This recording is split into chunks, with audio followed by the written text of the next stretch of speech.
Préparez-vous. Commence maintenant l'émission Réunion en direct. Bonjour à tous, nous sommes ici pour pouvoir vivre avec vous aujourd'hui ce 13e jour du jeûne de Daniel. Donc je voudrais déjà vous inviter à préparer votre flacon d'huile parce que nous allons dès maintenant faire l'onction sur le haut de notre tête et aussi la prière en votre faveur afin que là où vous êtes, vous soyez revêtus de son pouvoir. Prenez votre flacon, faites l'onction sur le bout du doigt et nous allons maintenant parler avec le Saint-Esprit. Vous pouvez oindre votre tête. Si votre famille est là et ils sont d'accord, vous pouvez aussi oindre vos êtres chers, car la bénédiction de Dieu va arriver vers vous en cet instant. Et là où vous êtes, allons maintenant parler avec Dieu. Seigneur notre Dieu et Seigneur notre Père, nous invoquons le Seigneur comme tous les jours que nous sommes ici, aujourd'hui, ce vendredi, afin que ton esprit vienne maintenant nous revêtir, vienne nous fortifier, nous donner la puissance dont nous avons besoin. Oh mon Père, je sais qu'il y a beaucoup de personnes qui parfois se sentent incapables. Ils ont vécu des moments tellement difficiles que parfois dans leur esprit vient la pensée, tu ne peux pas, tu n'arrives pas. Il y a une force maligne qui travaille avec une parole négative qu'elle a entendue et elle a associé cette parole à sa vie d'une telle manière qu'elle n'arrive pas à l'oublier. Mais je te demande, mon Dieu, ainsi comme cette onction sur le haut de notre tête, viens maintenant avec ton Esprit Saint sur chaque personne qui prie avec nous, comme à chaque jour, le matin, ici à travers la radio positive, à travers le YouTube, le Facebook. Oh mon Dieu, il y a des personnes qui sont assoiffées. Il y a des personnes qui veulent la paix, qui veulent la force, qui veulent ton esprit, qui ne te connaissent pas, mais veulent te connaître, alors que ton esprit vienne, que ta présence vienne, ton pouvoir vienne maintenant arracher le mal, détruire le mal et remplir chacun de force. Au nom du Seigneur Jésus, là où vous êtes, madame, monsieur, les jeunes, recevez la force qui vient du Saint-Esprit. Recevez la puissance qui vient du Saint-Esprit, qui vous fortifie, qui vous renouvelle. Vous n'êtes plus seul. S'il y avait un sentiment de solitude, de dépression, une addiction, une douleur quelconque, soyez libre, car le Saint-Esprit, il vient sur vous, il prend possession de votre pensée, de votre esprit, de votre âme et de votre corps. Soyez libres de tout le mal et tout ce qui croit dit Amen et grâce à Dieu. Amen. Mes amis, sachez d'une chose, le verset d'aujourd'hui, il nous dit comme ça, mais vous recevrez une puissance. Actes chapitre 1er et verset 8. Mais vous recevrez une puissance. Le Saint-Esprit survenant sur vous. Voyez que la peur, c'est l'esprit du mal. La tristesse, c'est l'esprit du mal. L'esprit de Dieu, c'est puissance. Découragement, c'est l'esprit du mal. Anxiété, solitude, c'est l'esprit du mal. Il y a des personnes qui l'ont fait beaucoup de mal. L'ont fait sorcellerie, fétiche, sont jaloux, ont détruit sa vie avec du mal. N'ayez pas peur, parce que le Saint-Esprit est une puissance, et cette puissance vient d'arriver là où vous êtes. Vous recevrez une puissance, le Saint-Esprit survenant sur vous. Et aujourd'hui, vendredi, c'est le jour où nous vainquons tout le mal avec cette puissance. À 10h, à 15h, à 18h30, c'est le jour de la délivrance. Et la puissance de Dieu est plus forte que n'importe quel mal, peu importe ce que vous ont fait. Si votre famille a été détruite, si vous avez tout perdu à cause du mal, aujourd'hui vous allez recevoir une puissance. Et avec cette puissance, votre vie sera heureuse. Nous vous attendons. Je vous laisse avec une très belle chanson, des témoignages des personnes qui sont heureuses, aujourd'hui sont heureuses parce qu'elles ont découvert cette puissance. Et vous aussi, vous allez la chercher et vous allez la trouver.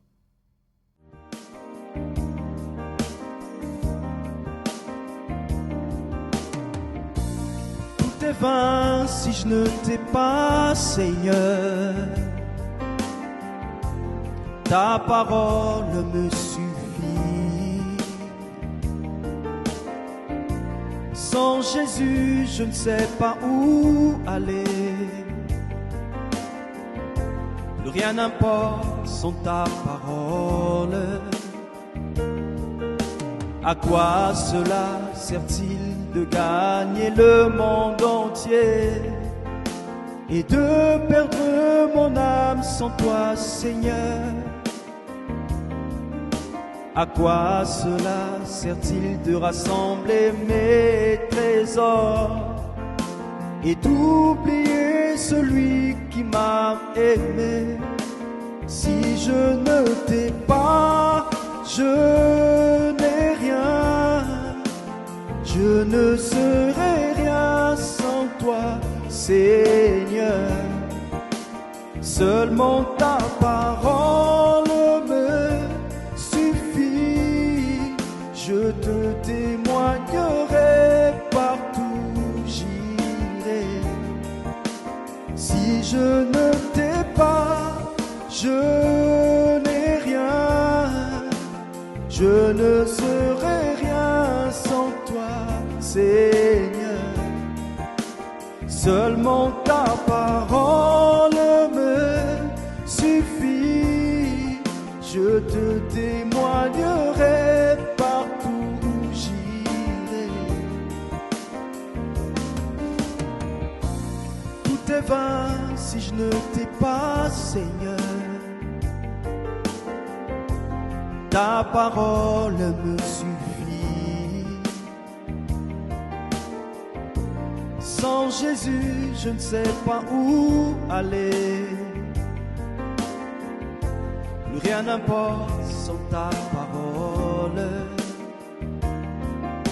À quoi cela sert-il de gagner le monde entier et de perdre mon âme sans toi, Seigneur?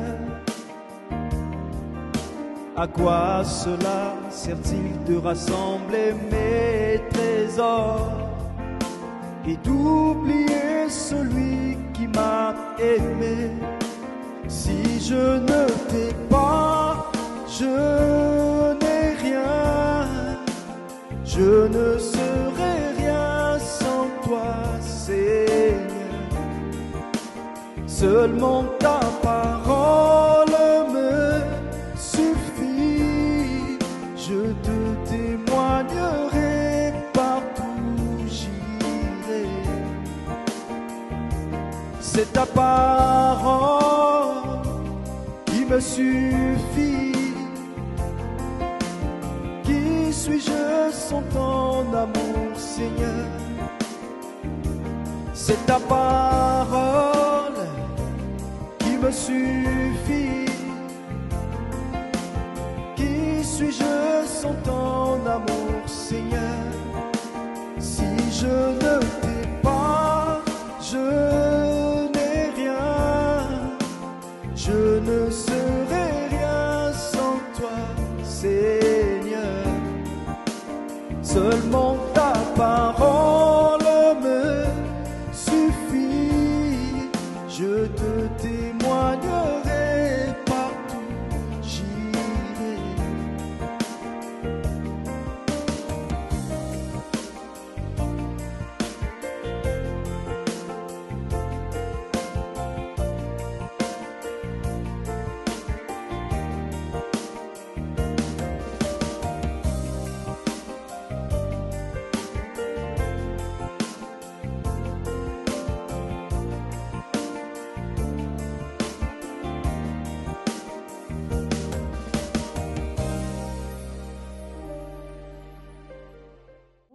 je m'appelle Marie Sequedin et avant d'arriver au centre d'accueil universel, ma vie était vraiment catastrophique. Donc j'étais dépressive. J'étais une personne qui se valorisait pas du tout. Je valorisais pas mon corps. J'étais une personne très attachée aux amitiés, aux personnes et j'avais du mal à me faire confiance. J'avais du mal à me valoriser. Donc voilà, j'ai grandi comme ça. Surtout que j'ai pas grandi avec mon père, donc j'ai grandi avec ce sentiment d'abandon, ce sentiment d'infériorité. Donc je me voyais toujours voilà différente des autres.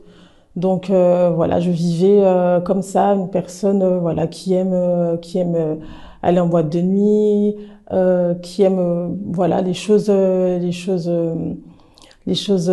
du monde. Et je suis arrivée comme ça au centre d'accueil. Donc j'ai été évangélisée par quelqu'un, par un membre de l'église.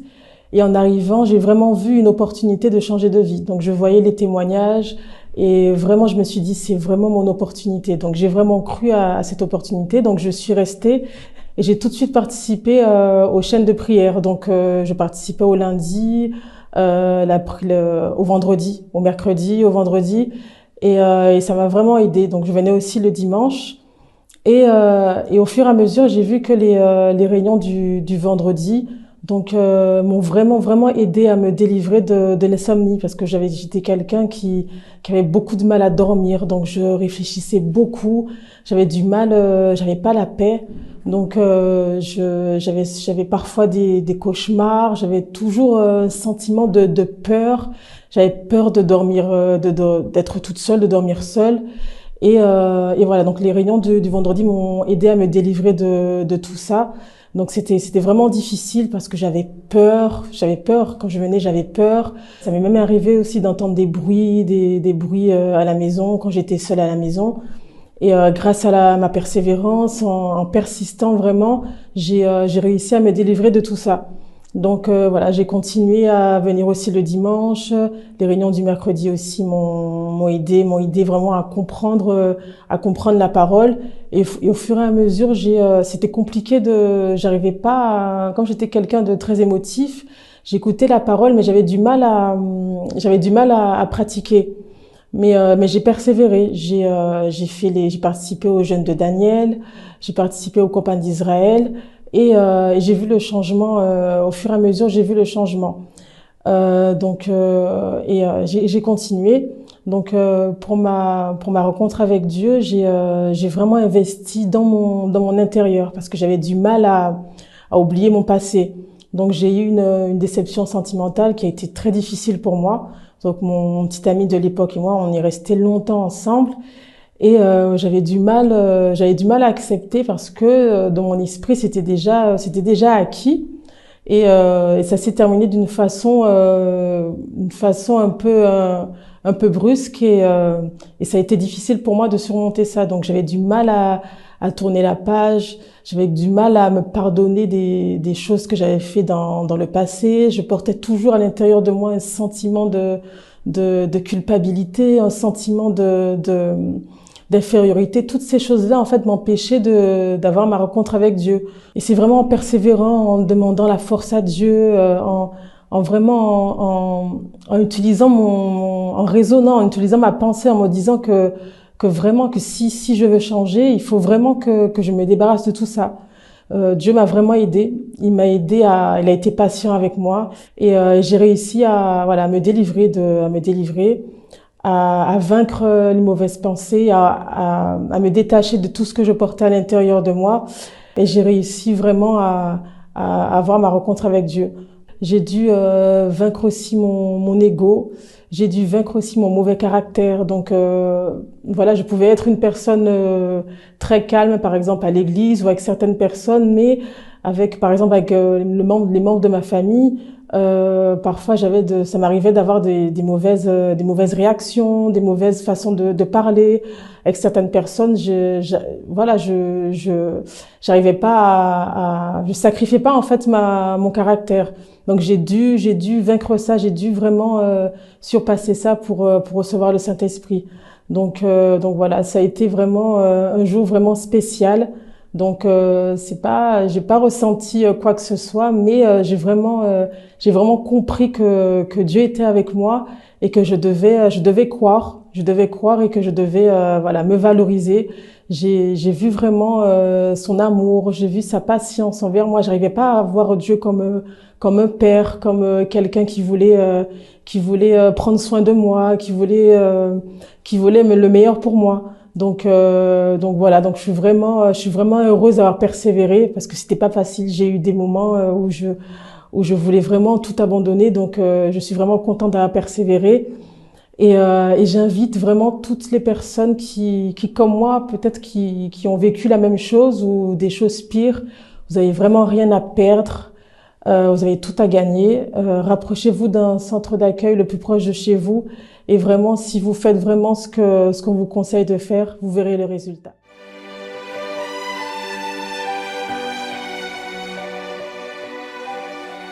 Vous voyez comme vous ne pouvez pas vous laisser dominer par la peur. Même ces personnes qui ont témoigné, elles avaient le mal, elles avaient la souffrance, elles avaient un passé, des problèmes qui étaient à l'intérieur d'elles. Mais quand elles ont connu la puissance du Saint-Esprit, alors tout ce mal a été dissipé. Et alors le bien, la lumière, la paix, la joie, la force sont venus et sont entrés à l'intérieur de ces personnes. Dans un cœur avec la peur, il n'y a pas la présence de Dieu. Mais dans un cœur qui désire la présence de Dieu, qui comprend le pouvoir de la présence de Dieu, alors les peurs sont dissipées. Les marques, les blessures, les tristesses, les malédictions. Nous savons qu'il y a beaucoup de mots qui sont faits. Il y a beaucoup de gens qui font du mal parce qu'ils veulent voir les personnes par terre découragées. Mais quand quelqu'un reçoit la puissance du Saint-Esprit, alors la peur disparaît. C'est exactement ce qui se passe à chaque vendredi au centre d'accueil universel. Nous sommes en train de dissiper les ténèbres en cherchant la lumière de Dieu. Et aujourd'hui, c'est la prière que nous allons faire. Chaque personne va recevoir un point de lumière à l'entrée. Vous recevez déjà un point de lumière, c'est gratuit. Et avec ce point de lumière, nous allons prier en votre faveur.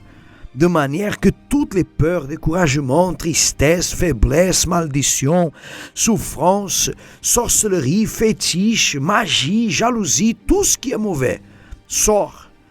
Et qu'alors la lumière de Dieu, la puissance divine, entre dans votre vie. À 10h, à 15h et à 18h30, principalement, nous serons avec vous. Ici à Sainte-Clotilde, 14 rue de Lonjou, à côté du Leader Price Mufia. Si vous habitez à Saint-Pierre, alors à Saint-Pierre, nous serons avec vous aussi à 10h, à 15h et à 18h, au centre-ville de Saint-Pierre, numéro 116 de la rue de Bons Enfants. 116 de la rue de Bons Enfants, à côté de la poste du centre-ville de Saint-Pierre. Vous êtes notre invité spécial à participer. Je vous laisse encore avec des témoignages.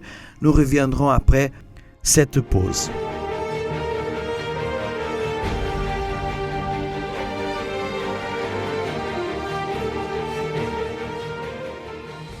Avant d'arriver au centre d'accueil, donc je suis arrivée au centre d'accueil très jeune, à l'âge de 9 ans, 10 ans. Avant d'arriver au centre d'accueil, j'ai pas grandi avec ma mère. J'ai grandi plutôt avec mon père et la famille du côté de ma mère, donc ma grand-mère. Mais une fois que ma mère a décidé de venir vivre avec nous en France, c'est à partir de ce moment que je suis venue au centre d'accueil avec elle. Donc j'étais une jeune fille remplie de vide. J'étais pas forcément heureuse, malgré le fait que j'ai une famille aimante. J'étais pas forcément heureuse du fait que d'être loin, de grandir sans sa mère, c'est difficile. Donc j'ai connu le travail du centre d'accueil au travers de ma mère. Donc elle a été évangélisée et par la suite elle nous a invités et nous aussi on était assez curieux. Donc quand je dis nous, mon frère et moi, on était assez curieux de savoir où est-ce qu'elle allait parce que elle avait changé, elle était plus la même personne, elle avait changé en bien. Donc du coup c'est au travers de ma mère. À partir de là, j'ai grandi au centre d'accueil, donc j'étais au groupe jeune, j'étais à la petite école, etc. Tout se passait bien, dans ma vie. Il y avait pas forcément de problèmes apparents, mais au fur et à mesure, en fait, donc j'ai avancé dans ma foi, j'étais avec Dieu, tout allait bien jusqu'au moment où j'ai eu une situation et le fait d'avoir essayé, on va dire, de goûter un peu ce qu'il y a dans le monde, j'ai pu réellement voir que ma vie sans Dieu, c'était pas possible parce que sans lui, j'étais déprimée, j'étais angoissée, je pleurais tout le temps alors que j'avais jamais connu ça vraiment quand j'étais avec Dieu. Ce que j'ai fait pour que ma vie puisse changer, c'est que j'ai pris une décision. Donc il y avait premier déclic, c'était lors d'une réunion un mercredi où le message était clair, net et précis pour moi que Dieu il voulait pas de cette vie pour moi. Et lors d'une veillée du groupe jeune, où là encore Dieu m'a dit mais qu'est-ce que tu fais? Enfin, je t'attends les bras grands ouverts parce que pour moi je pensais que réellement Dieu ne m'aimait plus. Donc ce que j'ai fait, c'est que j'ai juste pris une décision et dit Seigneur, voici ma vie, je te la remets. Et à partir de ce moment-là, j'ai continué, j'ai repris, enfin je veux pas dire j'ai repris, mais j'ai recommencé à cheminer dans ma foi. La chaîne de prière de lundi entre au moment où j'obtiens mon BTS. Donc je suis à la base dans une formation hôtellerie-restauration management et j'obtiens mon BTS donc par la foi parce que on était en confinement, j'étais totalement stressée à l'idée de savoir comment allaient se passer les épreuves, mais par la foi là, j'ai fait confiance en Dieu, j'ai dit Seigneur, j'ai donné mon meilleur cette année, je sais pas ce qui va se passer mais j'aurai mon BTS. Donc déjà j'ai mon BTS par la foi. Ensuite continue la vie comme elle continue. Et je voulais faire une formation, j'ai toujours voulu faire de l'événementiel, sauf que pour faire de l'événementiel, la base, avant même l'hôtellerie-restauration, c'est de la communication. Donc je n'avais aucune notion, on va dire, légale, si je puis dire, dans le sens où j'avais pas de diplôme pour faire de la communication. Mais là encore, j'ai mis en œuvre, en fait, ma foi, où j'ai dit, Seigneur, je veux rentrer dans cette formation, donc en 3e année communication, sans recommencer à zéro. Je veux continuer, c'est-à-dire que j'avais un niveau bac+2, mais je voulais continuer en bac+3 en communication sans repartir à zéro. Et du coup, j'ai continué à faire les propos du lundi, que ce soit à distance, que ce soit en présentiel. Je venais le lundi, je déterminais de moi-même en fait, même personnellement, et j'ai été admise. Et maintenant, la deuxième difficulté, c'était de trouver une alternance. J'aurais pu très bien faire cette année-là en initiale, mais je n'ai pas voulu parce que j'étais déjà en alternance, je savais ce que c'était l'alternance et je n'avais pas non plus les moyens financiers pour pouvoir payer. Mais Dieu mettait toujours cette parole de foi à l'intérieur de moi. La foi est une ferme assurance des choses que l'on espère. Donc j'étais vraiment assurée à l'intérieur de moi que Dieu allait me trouver une alternance qui me corresponde, avec du coup un entourage qui me corresponde, parce que je voulais pas simplement une alternance pour une alternance, mais je voulais une alternance justement qui glorifie son nom et dans laquelle je vais vraiment pouvoir apprendre. Donc j'ai continué à chercher, j'ai cherché, je priais, je jeûnais, j'utilisais ma foi le lundi, je priais le vendredi, même j'attachais tout le mal qui pouvait empêcher que je trouve cette alternance. Et en octobre, il y a une personne de mon entourage à qui j'avais déjà avisé que je cherchais une alternance, qui m'a proposé. Donc il a vu ce que je faisais au niveau de la communication, au niveau de l'audiovisuel, que quand même je savais assez bien gérer. Et du coup, il m'a proposé, il m'a dit bon, tu vas faire cette formation. Donc il y avait une formation au sein de son entreprise et tu me dis ce que tu en penses. Et j'ai fait la formation et je lui ai dit ce que j'en pensais et il m'a dit OK, à partir d'aujourd'hui, on travaille ensemble. Le plus important pour moi, c'est ma relation avec Dieu. Tous les jours, je me dis pourquoi est-ce que je suis reconnaissante aujourd'hui, et je me dis c'est seulement Jésus en fait. Parce que si il n'est pas dans ma vie, s'il n'avait pas été dans ma vie déjà depuis que je suis toute jeune, je pense que j'aurais jamais eu la possibilité ni même la force de revenir à lui. Et ce qui me booste tous les jours dans les difficultés ou autres, c'est vraiment ma relation avec lui, c'est cette facilité que j'ai de parler avec lui, de lui dire quand ça va, de lui dire quand ça va pas, cette facilité aussi que j'ai de l'écouter quand il me dit les choses, même si c'est pas toujours facile à entendre, mais simplement d'avoir cette relation-là qui me motive au quotidien.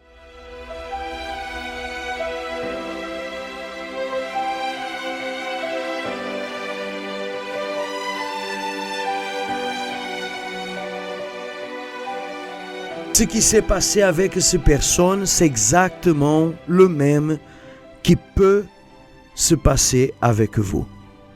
Ce que vous avez à faire, le même qu'elles ont fait. Prenez le transport, prenez votre voiture, demandez covoiturage à quelqu'un et aujourd'hui, recevez cette puissance. Débarrassez-vous de tout ce qui est négatif. C'est le jour de la délivrance. Ici à Sainte-Clotilde, je répète, 14 rue de l'Anjou, à côté du Leader Price Mufia. À Saint-Pierre, 116 rue de Bons Enfants, à côté de la poste de Saint-Pierre. 10h, 15h, 18h30. Pour plus d'informations, de renseignements, notre ligne d'amis 24 heures qui est toujours à disposition par WhatsApp, par message. Vous pouvez passer un appel au 06 93 00 92 98. Je répète, 06 93 00 92 98. Que Dieu vous bénisse à tous abondamment et bonne journée, bon week-end.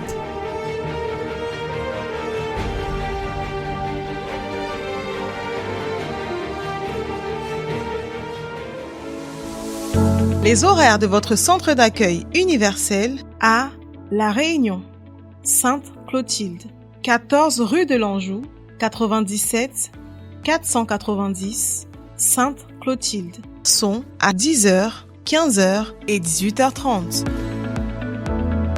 Le siège national du centre d'accueil universel est situé au 254 rue du Faubourg Saint-Martin, 75 010 Paris.